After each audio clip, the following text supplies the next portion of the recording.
Welcome to the Dynasty Dugout Show, a podcast covering all things minor league baseball. Get a front row seat to the action with everything you need to know about the future stars of Major League Baseball.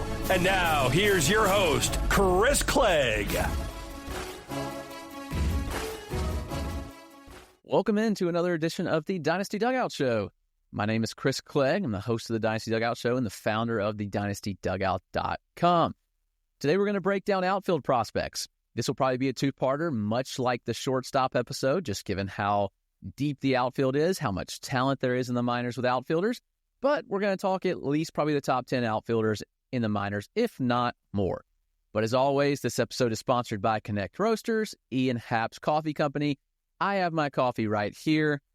I've got the Gold Glove blend. It is smooth as can be. I cold brew my Gold Glove blend, pour it over a little bit of syrup, and then put some cold foam on top of it. All made right here at home. You can get the Gold Glove blend, buy one, get one half off by using the link in the description or going to the connectroasters.com, putting 2 Gold Glove blends in your cart, and using the code DynastyDugout. I promise you won't regret it. This coffee is good. Get the coffee that Ian Happ makes. Let's dive in on our episode. Outfield Prospects Part 1. Who are the best outfield prospects in the minors? There's a loaded group, starting at the top with Roman Anthony, who is probably now the consensus top prospect in baseball. I've long seen Roman Anthony dating back to his first year in pro ball. Saw him out of the gate with Salem pretty early, where his numbers weren't great, and the underline was really good. And then he moved to Greenville, where I am located. So I got a lot of Roman Anthony in high A, and continue to see him beyond that. Anthony is a stud. I mean, his 2023 season was very impressive. His 2024 season was even better. Between AA and AAA, he had 119 games, and he slashed .291, .396, .498 with 18 homers and 54 extra base hits. The combo of contact, plate discipline, power, speed, defense, it all makes Anthony one of the top prospects in baseball. His approach is solid. It's a very sound approach with Roman Anthony. He starts with his hands kind of high, stance slightly open. He uses a leg kick to create a pretty wide base at the plate, but he gets good hand-to-hip separation. He leads with his lower half, and he creates really good bat lag and bat speed. Anthony added bat speed coming into 2024. The Red Sox put a heavy emphasis on bat speed training, and that was exactly what he did. And we saw the power really pop. His 9th percentile exit velocity was up north of 108 miles an hour. That's pretty high end by Major League standards. And we were talking a 20-year-old Roman Anthony. That's pretty impressive. The biggest issue, ground balls. He put 48% of his ground balls, or his batted balls, on the ground, which led to lower home run total than you might expect. But he topped out north of 116 miles an hour, which is absurd. It's plus or better power. You hope the game power gets to plus, just given the amount of loft that he needs to get to. We'll see if he makes those tweaks. Plate discipline's impressive. He had 21% chase rate last year. Contact skills were right there with it. 75% overall, 83% end zone. That absolutely plays. He's an above-average runner clockwise, and he stole 21 bases on 28 attempts. He's likely to slow down with age, just given his frame. He's listed 6'2", 200. He's already filled out a little bit. He could fill out more. I think the only hole to poke in Anthony's game would be ground balls. But considering how hard he hits the ball, he's actually able to run higher BABIPs, hitting some hard balls on the ground and on the line. I think there's 30 home run power to unlock. The glove's good. Anthony could play center field. It's something that I've said since I saw him early in 2023. Like, he played a really good center field. He has range. He gets good jumps. The only weakness is his arm, and his arm is probably average. So really good traits all around. Anthony probably doesn't play center field in the majors, but put him in right. That's a pretty spacious right field in Fenway Park, and I think Anthony's going to play very, very well. Next two guys I want to talk about have debuted. It's Jasson Dominguez with the Yankees and Dylan Cruz with the Nationals. Dominguez is probably the most hyped player that we've seen in a long time. When he signed with the Yankees, he was deemed the Martian, the nickname, and he was comped to a combo of Mike Trout, Bo Jackson, and Mickey Mantle all in one. This is why I don't do player comps, guys, because it's impossible to live up to those hypes. You just cannot do it. I think he's fared pretty well, all things considered. Dominguez's body has changed pretty substantially over the last couple of years. It's, kind of interesting to see. Like, he was small. He looked like Aaron Donald at some point. Like, he was packing on some weight. And now he's kind of settled into his frame. He's shorter. He's 5'9". He's listed at 190, but he still runs exceptionally well. Dominguez debuted in 2023. He put up off-the-chart numbers in the majors. I think he homered 4 times in 33 plate appearances or something crazy like that. And he ultimately tore his UCL in this season, started his 2024 late. Dominguez did deal with multiple injuries in 2024 also. That's worth noting because you look and he just wasn't on the field all that often. People wonder why he didn't get the reps in the majors. They were clamoring for him for a long time. They clamored for him in the postseason run. They clamored for him in the postseason. And the Yankees opted for Alex Verdugo over him. Some people will tell you that tells you everything you need to know about Jasson. I don't think that's true. I think it's unfair to throw a 21-year-old kid in this lineup in the midst of a World Series run. I think that's unfair. And I think that's why the Yankees didn't do it. One, the glove. You talk to a lot of people, the glove is not ready. It's a big part. Is Alex Verdugo great in the outfield? He made some kind of bonehead plays, if I remember right, in the World Series. And I don't look at his defensive metrics. I don't think Verdugo's, overall in the regular season, he was good. He provides a lot with his arm value, but the range, I think he was fine. I probably misspoke early, but I just remember a couple plays in the outfield in the postseason where it's listen, Dominguez is not close to that. He has a lot to improve. The bat is good with Dominguez, though. We talked about some of Roman Anthony's underlying metrics. Jasson's power numbers are right there with him. 108 mile an hour, 9th percentile. That's firmly plus, right there with Anthony. Contact rates have made a major leap. Last year was 78% overall, 89% end zone. That's really, really good. That will absolutely play. Those are good numbers. The chase rate is the difference. The plate approach is a lot different from Anthony. Dominguez run a lot higher chase rate, but it's still solid. It'll play. The contact skills are actually better than you might expect with Jasson. You look at Dominguez, he's still got some speed. He stole 21 bags last year between the majors and minors and was caught just once. I think he's going to run. I think that's going to be value. I think he could steal bases. I think he could hit home runs. Given how hard he hits the ball, he creates barrels. People have pointed to the 62% ground ball rate in the majors, which, I get it. It's a little bit of a concern. But for his career, that number's set closer to 45%. So it's still a solid number giving Dominguez batted ball profile. He's slated to be the everyday left fielder, if I'm not mistaken, for the Yankees in 2025. They have Bellinger going to play center. He's got to be a favorite for AL Rookie of the Year. So with Dominguez, I think you temper expectations. It's going to be his first full season. Are there going to be some struggles? Yeah, absolutely. But I think Jasson's going to have some stretches where he looks really, really good. What should you expect, though? I think you temper the expectations for 2025. If he gives you a 20 home run, 15 stolen base season, I'd say it's a success. If he gets north of 250, call it a win.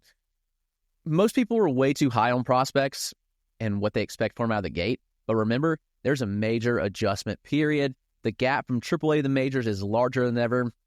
Dominguez literally just turned 22 a couple days ago as I'm talking right now. So he's still very young. That's important to remember. Same with this guy, Dylan Cruz. And Cruz didn't put up the best numbers in his pro debut, at least on the surface. But Cruz has, funny enough, kind of been labeled as a disappointment compared to what his expectations were in the draft. He was second overall selection in 2023. There were some struggles in AA during his draft year. People were kind of panicky. Oh my gosh, Cruz isn't going to live up to the hype. Listen, Dylan Cruz is going to have a very, very good major league career. If he's an above average regular his entire career with several All-Stars, that's a huge win for the Nationals. Just go look at the history of drafts and look at the bust. Tell me Dylan Cruz is not already far ahead of where most are. He debuted shortly after a year after being drafted. That's pretty notable. He'll turn 23 just before the 2025 season begins. He's one of the most decorated college hitters in the last decade. No doubt about it. Very impressive career at LSU. He put up really good numbers in AA and AAA in 2024. Combined slash of 270, 342, 451. He had 13 homers, had 40 extra base hits, and he stole 25 bases. Yeah, I mean, it's not going to light up anything. It's not going to pop off the charts, but it was really good. The underlying data is where I look, and Dylan Cruz stands out. He had an average EV north of 90 miles an hour, which is good, and he had an average exit velocity of 106, which is plus power. That'll absolutely play. Contact skills, really good. 76% overall, 87% end zone. I mean, those held. All the data held into his major league sample, which I think is notable. You look at the contact and exit velocity, I'm pretty excited to see what he did. Sure, he chased a little bit more in the majors, but I think you look at a player this hyped making his pro debut, and naturally you're going to see some more chase. Like, guys are pressing, trying to make things happen a bit, and I think that's exactly what happened with Dylan Cruz. Sprint speed's good. He still bags the high clip. People say, well, he didn't steal at LSU. Guys, those LSU teams he were on were the best in the country. He didn't need to steal to manufacture runs. They didn't want him to steal to risk injury. Now he's got the green light. I mentioned 25 in the minors on 5 attempts. He stole 12. He was caught 5 times, not 5 attempts. 25 of 30, so he was caught 5 times. In the majors, 12 steals on 15 attempts, caught just 3 times. Dylan Cruz is going to run. He's going to hit for power. And guys, I kind of heated being a little more patient with these guys initially. Dylan Cruz might steal 30 bags in 2025. That's a realistic possibility. He could do that while hitting 15 to 18 home runs. That sounds like a pretty heavy front runner for NL Rookie of the Year, if you're asking me. So, what kind of average does it come with? I'd certainly expect much higher than the 218 he hit in the majors last year, just given his contact rates, how good they've been, given the batted ball distribution. Cruz is going to run higher BABIPs. He had a 253 BABIP in the majors. Is just naturally going to run higher. So Dylan Cruz is kind of an early favorite for me for NL Rookie of the Year, and would not be shocked if he were, kind of a runaway with it.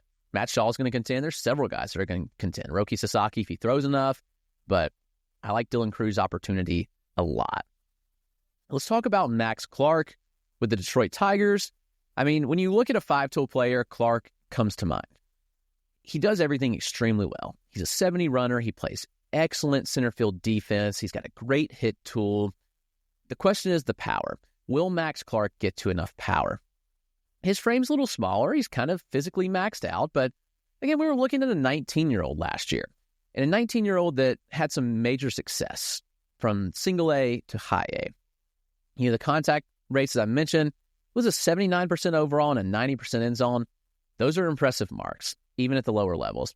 You factor in a 22% chase rate, all right, yeah, we're really cooking now. Clark showed a really good combo of contact and approach, which you love to see. Yeah, I mean, you look at the exit velocities, 86 mile an hour average EV and a 102.90. It leaves a little bit to be desired of Max Clark, just being honest. But he was young at 19. We're talking about somebody that spent the offseason at Driveline doing training with bat speed. And if that ticks up, then all of a sudden the power probably ticks up with it. I think Clark has all the traits you want to see. He's a plus, probably 70 grade runner, as I mentioned. He's going to steal bases. He stole 29 last year. The numbers, surface numbers were good too. 279, 372, 421 slash overall between both low A and high A. And he had 36 extra base hits with 9 home runs. Clark brings a lot to like to the table here. I think that if he winds up being a 18 to 20 home run bat, then for fantasy purposes, he's going to be a major asset. He's an impressive athlete. He eats, sleeps, and breathes baseball. He's one of the hardest workers in the game. I think the results will reflect that. Clark's going to start most likely in high A. Would it be crazy to start him in double A? I don't think so. Maybe they do it. We shall see there. But I'm curious to see what the exit velocities look like for Clark out of the gate. I'll be watching that very, very closely. Let's talk a couple Twins prospects. Let's talk Emmanuel Rodriguez and Walker Jenkins. Both have immense talent. I think both could be number 1 prospects in the game. So Emmanuel Rodriguez, I mean, when you dream of upside, he's it. Emmanuel Rodriguez is him. It's one of the best tool sets in the minors, in my opinion. Injuries have kind of hampered him. He's not been on the field all that often. At the end of the day, that's hurt him. He struggled to actually just put together a full season. But the talent level was there. You look, and 2023 was his closest. He had 455 plate appearances, but he still struggled with injury. 2024, it was just 209 plate appearances. But he did reach AAA, which was a good sign. And I think this could be the year where he's in the majors pretty quickly. I would not be shocked. He'll turn 22 at the end of February. He doesn't have to be, he's actually on the Rule 5, or on the 40-man, excuse me. So that's an encouraging sign. So already being on the 40-man roster, I have a hard time thinking they waste a lot of bullets here with Emrod, especially given his injury history. So you look at what he did, even in the small sample, he slashed 280, 459, 567. He had 9 home runs, 25 extra base hits in 47 games. The power's elite, like 110 mile an hour ninth percentile exit velocity. That's at the top of all hitters in baseball, not just the minors. 91 mile an hour average EV, that'll absolutely play. He starts with the bat on his shoulder. It's interesting. He lifts. He uses a leg kick for timing mechanism. It's a very strong lower half with a lot of torque in that body. Very impressive bat speeds. He puts the ball in ideal angles often. Most of his hard hit balls are in the air. I mean, it's 30 home run power pretty easily with Emmanuel Rodriguez. He's passive. He swung at 31% of pitches that he saw. It's like the lowest swing rate in baseball next to Chase Mydroth, if I'm not mistaken. I think Mydroth was 30. It's one of the lowest swing rates. Here's the interesting thing. It's an impressive eye. I mean, it was like a 9-10% chase rate. So that shows that he just knows the zone exceptionally well. I mean, at the end of the day, Emrod swings enough on pitches in the zone, especially the heart of the zone, to make this profile work. The biggest question in the profile is contact. I mean, it was you look in the last 3 years, Emrod's had a contact rate below 70%. So part of that issue, in my opinion, is that he works too deep into counts, and then he's in pitcher's counts with 2 strikes, and he's just not getting good pitches to hit. I also think swinging earlier in the counts could work out better for Emmanuel Rodriguez. But at the end of the day, he's going to run elite OBPs. We've seen that his entire career. He's got some speed as well. I mean, he stole 9 bases last year. All were in the first 3 weeks of the year. He had a hand injury, which I think prevented him from stealing. But I think he's going to run. Like, in 2023, we saw him steal 20 bases. Do I think that he's like an elite runner or stolen base threat long term? No. But do I think 10 to 15 stolen bases will be in the cards? Absolutely. This is a really, really impressive profile with tools for days. Emmanuel Rodriguez has to stay healthy, but the Twins have something here, as do they with Walker Jenkins. Walker Jenkins is fascinating. It's like this offseason's kind of been a war between like how people feel about Jenkins. Some absolutely hate him. They say he gets more credit for doing nothing. And other outlets say that he could be the top prospect in baseball in 2025. I lean more on the top prospect in baseball. I mean, honestly. I've seen Jenkins several times now. I saw him in spring training last year before he got hurt. He missed a little bit of time in the early, and then I saw him in the Florida State League in July. Jenkins is impressive, guys. It tells you everything you need to know that the Twins were comfortable enough to send a 19-year-old to Double-A last year. He did spend most of the year in Single-A, but he got the bump, and honestly, he just kept getting better. The exit velocities just kept getting better. You have to factor in the injuries here. I mean, he had a quad and a hamstring injury. That's going to limit you. So naturally, I think that affected him early. He returned to action towards the end of May. So he went back to the complex the end of May. Really, it was early June before he went back to full season ball. That's important to note that those things hampered him. You look at the results, and they steadily improved. Everybody looks at the Florida State League exit velocities because they're public, and so rightfully so, and they say Jenkins' exit velocities were terrible. Okay, yeah, I understand that. He was playing with a hamstring and a quad injury and recovering from those. It takes time to get power back. But he goes to high A.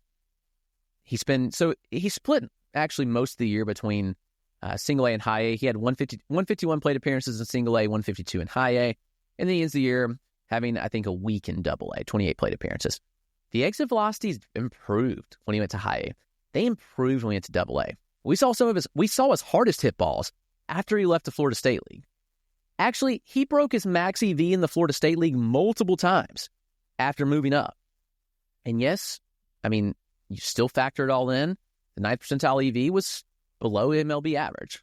Okay, he was 19 coming off an injury, a major injury that affects your ability to lift and get to power. So that's worth noting. But the contact skills here are elite. They're very elite. 84% overall contact, 90% end zone. Those are very, very good. We're talking about a very good eye at the plate as well. We're talking about a pretty good athlete. Is that he runs well for his size. I mean, we're talking about somebody that's 6'3", 210. Jenkins runs really well. And he was effective on the base pass. He stole 17 bases on 20 attempts, and he stole 9 times over the final several weeks, which tells me he was fully healthy to end the year. He got back to feeling healthy, and guess what? The results were there. He absolutely mashed in high A. You can say what you want about his AA numbers. It was a week. It was 28 plate appearances. Who cares? I mean, it's a tough environment to go to as a 19-year-old. Jenkins will turn 20 not long, next week, actually, after I'm recording this. So later, February, he'll turn 20 years old. Man, I'll tell you what. Jenkins, what I saw from him when I've seen him is impressive. I'm talking about a player not only on the field, but off the field. Very few hitters do what Jenkins does. You may think like, well, why not? But here's what I saw from Jenkins when I saw him. I'm looking at a hitter that every time after each at bat, he immediately grabs the iPad in the dugout. He's literally looking through everything. He's reading through, he's watching those pitches. He's looking what he did and how he can improve.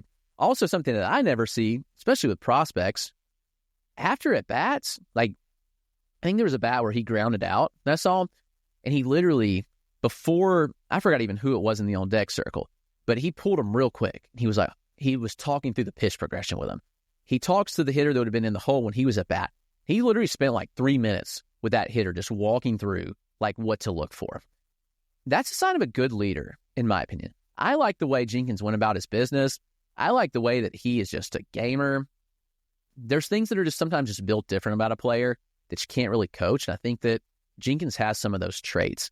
So I will put the caveat. If the exit velocities don't improve in 2025, then okay, all of a sudden we're like, okay, maybe there's reason to have some questions.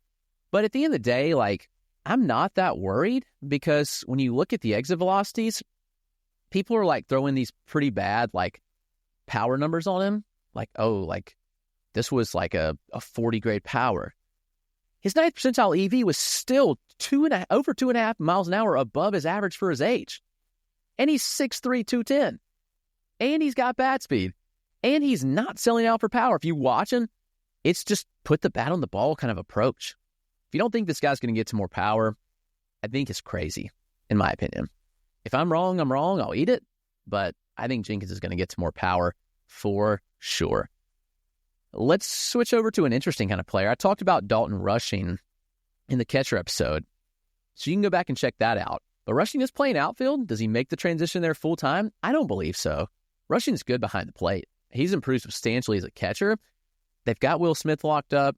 I think Rushing could spell him a couple days a week. Will Smith is over 30 now, so catchers tend to decline and need more days off. And I think that could be beneficial to both parties and for fantasy managers, because if Rushing's catching 2 days a week and playing outfield the rest, that's great. Where does he find his plate appearances in 2025? That's the answer. I wish we had an answer to it. I have no idea. And I'm scared that he's going to spend a lot of the year in AAA. Maybe he's traded. Maybe he is not. Let's talk 2 more names before we get out of here. Finish the top 10 outfield prospects. Zyhir Hope of the Dodgers. Hope is special. He was part of the package for Michael Busch that went over with Jackson Ferris from the Cubs to the Dodgers. I mean, this could be a stud player. He's smaller. He's 5'10", 193. He's physically maxed out. But listen, he doesn't need to add power to that frame at all. He needs to add 0 exit velocities. He put up a 108 mile an hour 90th percentile EV. Just stupid kind of power there. For a 19-year-old, I mean, if he adds no exit velocity, then he's fine, because he was 19 doing that. He had a 470-foot home run in the AFL. I understand the ball travels significantly further there. Minus 20 feet, 450. Guess what? He hit a 450 home run in the regular season. Didn't matter. He hit a ball foul when I was in attendance that it was like hooking foul. There was no distance on it, obviously, because it was a foul ball, but man, I bet that ball went every bit of 470. He smoked it. It was insane. The power's off the charts. He hits the ball in the air often. It was a 56% air rate, a 50% pull rate. Those are good recipes for success. On top of that, really good contact. 87% contact in the zone, 76% overall. So it was a pretty big dip, though, on overall contact. There are some struggles with breaking balls out of the zone. Now, the chase rate of 17% for Zyhir Hope is really good, so that is worth noting that he ran really low chase rates. But on the flip side of that, I'm a little bit concerned about his breaking ball recognition. Obviously, he picked him up, but the swing and miss on him that I saw in person against some not-so-good breaking balls in the AFL did give me some pause. I love Hope. I love the potential. I love the athlete. He's probably going to play a corner spot, so there's going to be pressure on the bat. And in the day, I still think this is a top-flight outfield prospect. The Dodgers did it again, folks. They scout better than anybody. They have more scouts than anybody. They develop well. Say what you want to. The Dodgers just do it better. And they found Zyhir Hope, who was a late-round pick, if I'm not mistaken, a 13th rounder. I don't have it in front of me, but I will pull it up. I think he was definitely post-10. He was 11th round pick, so excuse me, but still. One, the Cubs scouting's really good. They found this guy in North Carolina. Their area scout there is exceptional. He's found some great guys. So, forgot the name. Apologies, but kudos to him. And then the Dodgers were like, hey, we believe this guy's a stud. And they traded for him. So, let's talk Chase DeLauter, and we'll get out of here. DeLauter, unfortunately, has bad feet. He cannot stop with his feet injuries, and that hurts him. It does. Successful career with James Madison, selected 16th overall in 2022. I mean, when he's been on the field, he's been really good. The ultimate problem is he hasn't been on the field. They say your best trait is availability. He hadn't been available. 242 plate appearances in 2023, 164 in 2024. Here's my thing about DeLauter. If DeLauter is healthy all spring, he performs, I don't think Cleveland's wasting his bullets in the minors. I get it. He's not on the 40-man roster yet. He's Rule 5 eligible after this year. He's coming up at some point in 2025. Just the nature of it. I have a hard time thinking they waste too many reps in the minors. Maybe they bring him up in the first couple of weeks. If he's get him up to speed in AAA the first week or two, they bring him up within the date where he can still be eligible to, or they can get a PPI pick for him winning Rookie of the Year. This talent is really good, and I don't think Cleveland's going to waste it. I know that's not the Guardians' way. I get that. I've been told that over. The Guardians don't do this. Well, guess what? They're going to do it with Juan Brito out of the gate. I think they're going to do it with Chase DeLauter out of the gate if he's healthy. The swing's funky. You look at it, everybody's like, the swing sucks. Actually, his swing path's pretty dang good. It's just a short follow-through. At the end of the day, who cares? It hasn't affected his ability to make contact. It hasn't affected his exit velocities at all. I don't care how short his follow-through is. Barrel control's elite. He gets natural loft. That's all that matters. I mean, the underlying data is so good. He ran a zone contact rate of 89% last year, overall contact rate of 87%. That's plus or better contact skills. 21% chase rate. Guess what? Plus or better plate discipline. I think he's still an above-average runner, even for that bigger frame. He's 6'3", 235. Still an above-average runner that can steal bases. And the power is certainly plus. I really believe in that power with DeLauter. I mean, it just shows up. I mean, you look, and he's consistently put up really good exit velocities. It was down a tick in 2024, but it was a small sample. His 9th was 104.5, so a little below what it was in previous years, but still really, really good. I think Chase DeLauter breaks camp with the Guardians. Would not be shocked at all. So that's going to do it. The top 10 outfield prospects in baseball. Thank you for tuning in. I am ready for spring training. I'm sitting here looking out the window at cold rain. We had an 80-degree day in South Carolina on Sunday. I'm recording this on Tuesday. It is raining and 40 degrees is the high today. Welcome to South Carolina, baby. Let's get to spring training in warmer weather. We are almost there. We will talk to you tomorrow, but until then, everyone have a great day.